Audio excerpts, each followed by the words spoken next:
Hi there. Thank you for the opportunity to speak to you. I'm thrilled to be here. Today, I want to set the bar a bit high by telling you how to achieve world peace. And the key to this admittedly lofty goal is what I call the entrepreneurial mindset. This is the way. To start out, I want to share a story, or parable if you will, called The Parable of the Oranges, which is adapted from a 2016 Forbes article by Amy Reese Anderson. There once was a young man who was very ambitious and wanted to work for a company because of the money and prestige it would provide to him. He prepared his resume, went through several interviews, and was given an entry-level position into this company. He worked very hard for a couple of years, coming in early sometimes and staying late to show the boss how hard he was working. He also accomplished all of his tasks very competently and was really focused on doing a good job. A couple years later, a supervisor position opened up, for which he was very excited and to which he applied. To his great dismay, however, the position was given to a young woman who'd only been employed at the company for about 6 months. Upset and a little bit angry, he marched into his boss's office to demand an explanation. The wise boss said, "Before I answer your question, will you do me a favor?"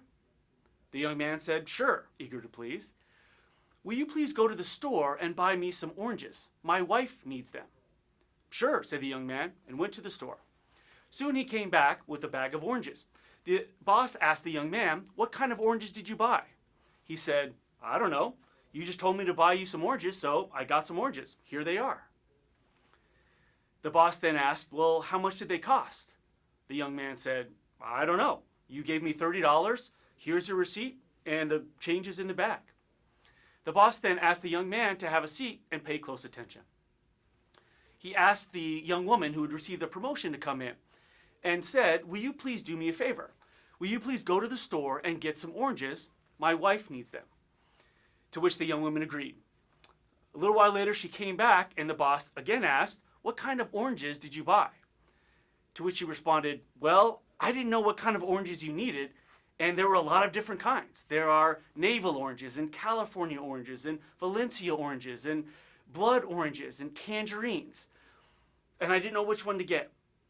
But then I remembered you told me that your wife needs the oranges. So I called her up and asked her why she needed the oranges. To which she responded that she was having guests over for a party and she wanted to make freshly squeezed orange juice. So I then went to the grocer and asked him what kind of orange makes the best orange juice. He told me that Valencia oranges are very sweet and make a delicious orange juice. So I bought those, stopped off at your house and gave them to your wife, to which she was very pleased." The boss then asked, "How much do they cost?" She said, "Well, that was another thing. I didn't know how many to buy. So I again called your wife and asked her how many guests she was expecting. She said about 20. I went to the grocer and asked him how many oranges I need to buy in order to make orange juice for 20 people. And it was a lot. I then asked them for a quantity discount, to which he agreed. So instead of paying 75 cents per orange, these oranges only cost you 50 cents. Your receipt and change are in the bag." The boss said, "Thank you very much," and she left the office. The young man who had been paying attention stood up, slumped his shoulders a little bit, and said, "I see what you mean," as he dejectedly walked out of the office. What was the difference between these two employees? To me, the young woman exhibited what I call the entrepreneurial mindset. She was proactive and sought to add value instead of just simply doing what she was told to do, like the young man did. She was able to recognize her limitations and ask questions to help fill in the gaps for the things she didn't know. She wasn't afraid to ask questions like why to get to the root of the problem to be solved. She was also then able to use her ingenuity and her creativity to solve the problem in a value-added way. Even though the boss was the person who paid for the oranges, she recognized that his wife was the actual customer and then sought to interact with her in order to get to the root of the problem and come up with a solution that would add value to this process. By so doing, both the organization and the young woman benefited from her entrepreneurial mindset. This type of positive interaction can also come at a more intimate level between customers and entrepreneurs outside of the organizational setting. To this, I turn to a concept called the entrepreneur's ethic. At its core, entrepreneurship is about solving a customer's problem in a value-added way. The genesis of every successful entrepreneurial endeavor begins with solving another person's problem, who then becomes a satisfied customer when that problem is solved. The innovative and creative, proactive entrepreneurs who solve this problem can also benefit financially from this transaction, for which they can then use that money to satisfy their own goals and objectives. This mutually beneficial, collectively satisfying, reciprocal relationship is at the heart of this entrepreneur's ethic, which is so called because it places the needs and the wants and the problems of customers first and foremost as the purpose for entrepreneurial activity. This type of interaction can also be the model for other types of human interactions as well. Imagine, if you will, if every single day we woke up and the first thought that we had was, how am I going to solve someone else's problem today? By doing so, we lose our selfishness. We lose the focus on ourselves and put the needs and wants of others foremost in our thought process. This potentially world-changing dynamic and transformative paradigm is at the heart of this entrepreneur's ethic and the benefits that can come from the entrepreneurial mindset, and in my mind can really be a path to help changing the world. Of importance, though, it's not just entrepreneurs who benefit financially from this interaction. Psychic benefits that can include a sense of purpose beyond oneself, a sense of fulfillment and satisfaction in using one's talents and abilities and passions and experience to benefit the lives of others. I've had the opportunity to feel this feeling most recently in some of my own entrepreneurial endeavors. During the pandemic, I published a book called The Startup of Seinfeld, a multimedia approach to learning entrepreneurship, where I present various topics, principles, concepts, theories of entrepreneurship, and then I link the reader to edited clips from the show Seinfeld to provide some illustration or context or examples of those entrepreneurial principles. And if you've ever seen the show, usually they're examples of what not to do.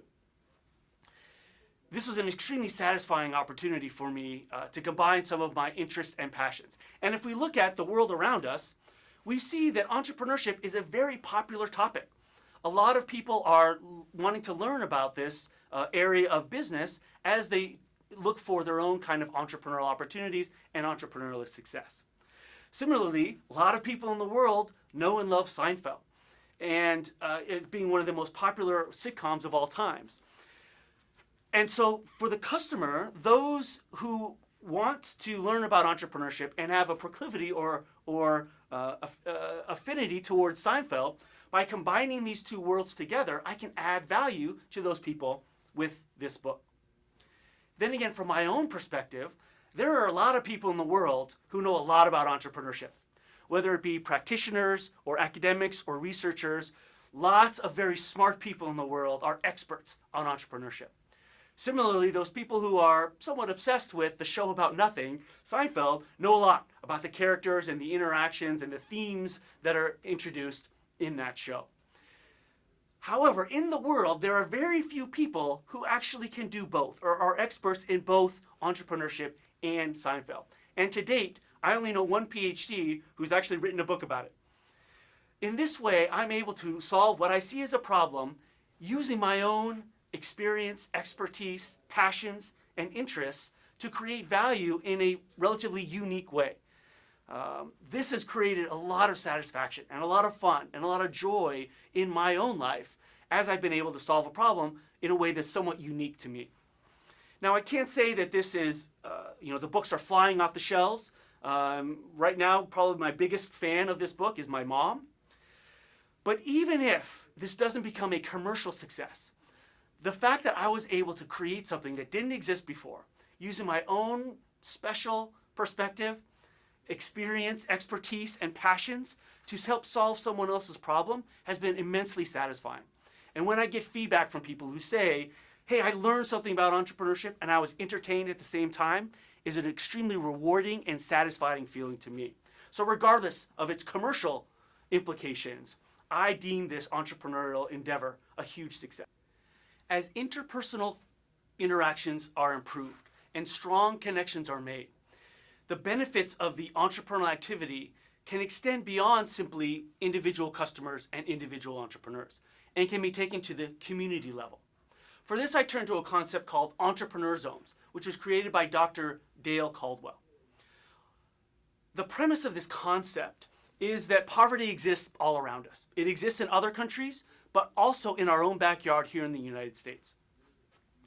And that entrepreneurship can be the foundation from which individual citizens can be empowered to improve their lives, break this vicious cycle of being poor, and improve the lives of those around them.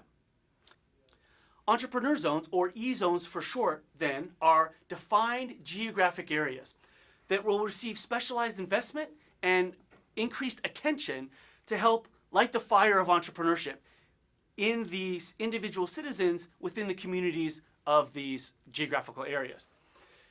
By doing so, we hope to, again, ignite that fire and ignite that passion to allow them to use their own creativity and ingenuity and particular skills to improve their lives and the lives of those around them.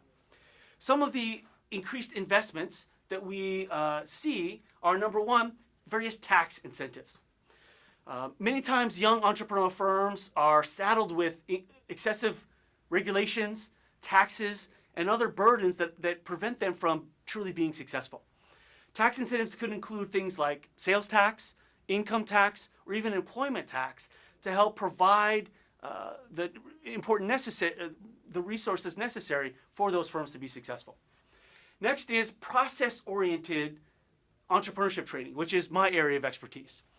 The idea is to take entrepreneurs where they are and bring them along in a process-oriented, sequential, logical, growth stage type of curriculum to allow them then to get to where they want to be, but not to be overly academic, but instead provide them with the tools at the time they need them in order to help their businesses be successful.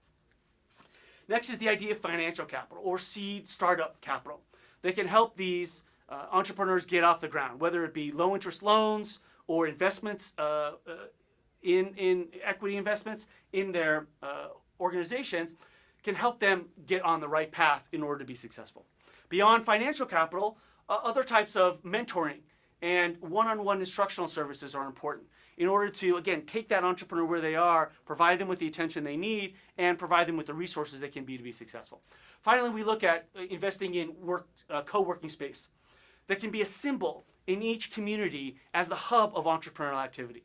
This is a place where these entrepreneurs can go to interact with other like-minded individuals, and the community can see the investment and the activity that is happening within their community to hopefully inspire them to be entrepreneurial and increase their likelihood of success as well.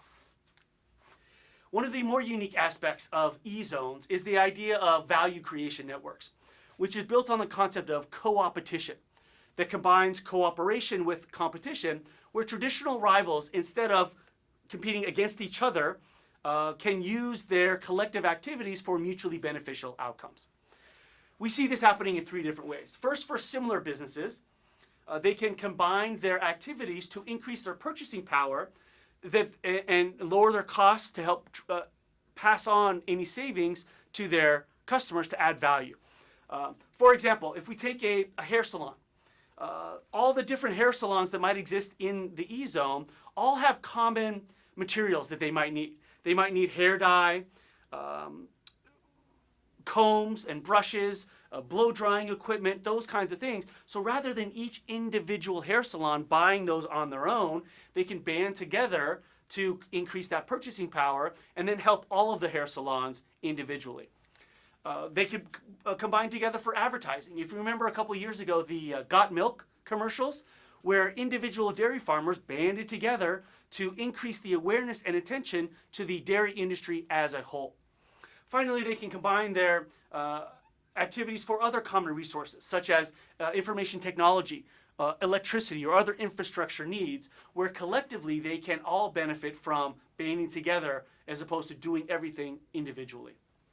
For complementary businesses, perhaps there's an opportunity for co-location. So instead of just a hair salon, for example, and just a nail salon, perhaps combining those two services in one location for a hair and nail salon can increase the level of service that a customer can receive from those individual experts. For businesses that might not want to be co-located, perhaps creating a network for discounts is appropriate, where if somebody goes to get their nails done, they can then get a 10% discount to go to the hair salon to get their hair done, and vice versa. Or some kind of loyalty card or punch card system can help benefit all of the various companies or entrepreneurial businesses within this network. Finally, we believe that incentives for utilizing other businesses in the network can be very powerful. So for example, any business that needs graphic design or accounting or catering services, instead of going outside of the E-zone, they can look instead to their neighborhood businesses and help support them in their entrepreneurial endeavors. This is, again, a mutually beneficial reciprocal relationship where all of the businesses within the E-zone can be strengthened and lifted by combining and creating value within these E-zone networks. Some of the benefits from E-zones that we see are, number one, increased tax revenues. As these now successful entrepreneurial businesses are growing and thriving and employing more people within the E-zone, taxes can be generated and spread for other types of community activities. An overall decrease in employment as these citizens now are gainfully employed. An overall increase in the stability of households as its citizens now are gainfully employed and creating value for others in that E-zone network. Increased educational performance for children now growing up in those more stable households. Reduction in an overall dependence on government support systems that sometimes people never get off of. Entrepreneurship and these E-zones allow people to create solutions for their own issues, break themselves out of that vicious cycle, and reduce the dependence on government welfare systems. And then we hope to see an increase in the overall satisfaction, productivity, and welfare for all of the E-zone citizens as they are learning how to help themselves. And by doing so, by following the entrepreneurial mindset, by living the entrepreneur's ethic, they can help others around them as well. To this point, we've talked a lot about the benefits of entrepreneurial mindset, this entrepreneur connection, and the entrepreneur's ethic. Particularly with organizations, with employees, with individual entrepreneurs and their customers, and now within the communities. And so I want to leave you with 3 specific calls to action. The first is to embrace and seek out opportunities to engage in creative, value-adding activities. The second is to try to solve and wake up today to solve somebody else's problem in a way that is unique and special to you, that allows you to use your particular skills and abilities and talents and passions to provide value in a way that only you truly can. And finally, look for synergies and co-opetition opportunities to build strong entrepreneurial communities around you.